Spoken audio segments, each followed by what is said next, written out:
பல வருஷமா ரத்தம் சிந்தின காசா, டெய்லி வெடிச்ச குண்டுகள், உயிரிழந்த ஆயிரக்கணக்கான மக்கள்.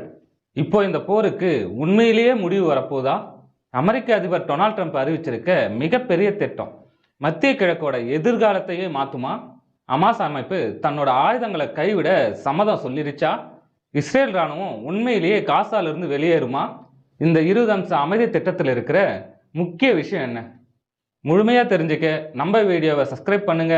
நீங்க பண்ற ஒவ்வொரு சப்ஸ்கிரைபும் தான் நம்மள மோட்டிவேட் பண்ணும். வாங்க வீடியோக்குள்ள போலாம். இது உங்கள் வத்திக்குச்சி.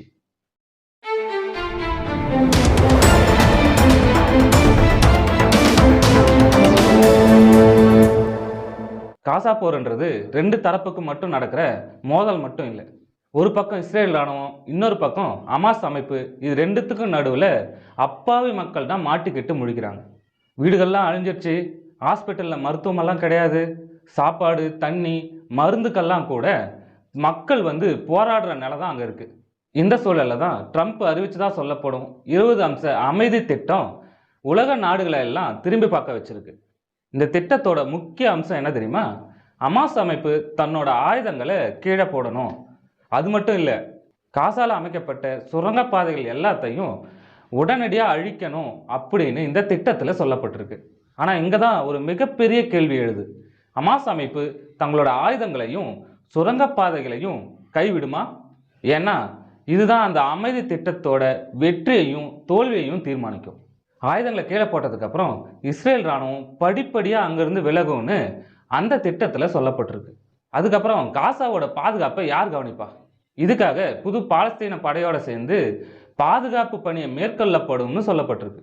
அதாவது காசாவோட பாதுகாப்புன்றது இனிமேல் பன்னாட்டு கண்காணிப்போட இருக்கும்னு எதிர்பார்க்கப்படுது. ஆனால் இந்த திட்டம் போரை நிறுத்துறதோட முடியறது கிடையாது. போர்னால உருக்குலைஞ்சிருக்கிற காசாவை கட்டி எழுப்புறதுக்கு திட்டமிடப்பட்டிருக்கு. அழிஞ்ச வீடுங்க, பாதிக்கப்பட்ட ரோடு, ஹாஸ்பிட்டலு, ஸ்கூலுங்க, இது எல்லாத்தையும் மறுபடியும் உருவாக்குற வகையில் மிகப்பெரிய சீரமைப்பு திட்டம் உருவாக்கப்படும்னு சொல்லப்படுது. அரசியல் கட்சிகளோட நேரடி கட்டுப்பாட்டுக்கு பதிலாக தொழில்நுட்ப வல்லுநர்களை கொண்ட புது நிர்வாகத்தை உருவாக்கப்படலான்னு சொல்லப்படுது. ஆனால் இந்த திட்டம் அறிவிக்கப்பட்டதுனாலேயே காசா போர் முடிவுக்கு வந்துருமா? அமாஸ் அமைப்பு ஆயுதங்களை ஒப்படைக்குமா? இஸ்ரேல் முழுமையாக பின்வாங்குமா? பன்னாட்டு படை காசாவில் அமைதியை ஏற்படுத்த முடியுமா? இது எல்லாத்துக்கும் வர்ற நாட்களில் தான் தெளிவான பதில் கிடைக்கும். ஒருவேளை இந்த 20 அம்ச திட்டம் மட்டும் நிறைவேறினா பல வருஷமாக ரத்தம் சிந்தின காசாவில் அமைதி ஏற்படுறதுக்கான முதல் படி தொடங்க வாய்ப்பு இருக்குது. ஆனால் திட்டம் செயல்படுத்தப்படாமல் பெரும் பேச்சுவார்த்தையிலே முடிஞ்சிருச்சுன்னா மத்திய கிழக்கில் இன்னொரு மிகப்பெரிய நெருக்கடி உருவாகிறதுக்கு வாய்ப்பு இருக்குது. காசா போருக்கு உண்மையிலேயே முடிவு வருமா? ட்ரம்ப்போட 20 அம்ச அமைதி திட்டம் வரலாறை மாற்றுமா? அமாஸ் அமைப்பு ஆயுதங்களை கைவிடுமா? உங்களோட கருத்துக்களை கமெண்ட்ல சொல்லுங்க. இந்த முக்கியமான செய்தியை மற்றவங்களுக்கும் ஷேர் பண்ணுங்க. இது போன்ற முக்கிய தகவல்களுக்கு நம்ம சேனலை சப்ஸ்கிரைப் பண்ணுங்க. மீண்டும் அடுத்த வீடியோவில் சந்திப்போம்.